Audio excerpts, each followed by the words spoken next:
حضرت برا رضی اللہ تعالیٰ عنہ بیان کرتے ہیں کہ آدمی جب روزہ رکھنا چاہتا اور سو جاتا تو پھر وہ اگلی شام تک کچھ نہ کھا سکتا تھا۔ حضرت سرما بن قیس انصاری رضی اللہ تعالیٰ عنہ اپنی زوجہ کے پاس آئے جبکہ انہوں نے روزہ رکھا ہوا تھا اور اسے کہا، کیا تیرے پاس کھانے کی کوئی چیز ہے؟ اس نے کہا، نہیں، مگر میں جاتی ہوں اور آپ کے لیے کچھ تلاش کر کے لاتی ہوں۔ وہ چلی گئیں اور اس اسنا میں سرما کی آنکھ لگ گئی۔ جب وہ آئی اور ان کو سوتے ہوئے پایا تو کہنے لگی، افسوس آپ کے خسارے پر۔ چنانچہ دوپہر نہ ہوئی کہ انہیں غشی آ گئی اور وہ دن کو اپنی زمین میں کام کیا کرتے تھے۔ تو نبی صلی اللہ علیہ وسلم کو یہ واقعہ بتایا گیا۔ اس کے بعد یہ آیت کریمہ نازل ہوئی، وَحِلَّ لَكُمْ لَيْلَةَ الصِّيَامِ الرَّفَثُ إِلَى نِسَائِكُمْ۔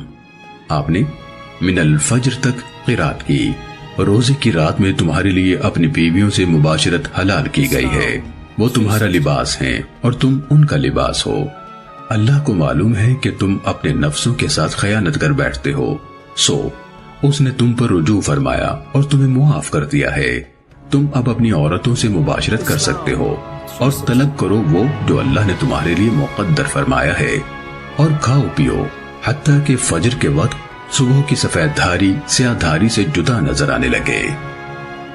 سنن ابو داود حدیث نمبر 2314۔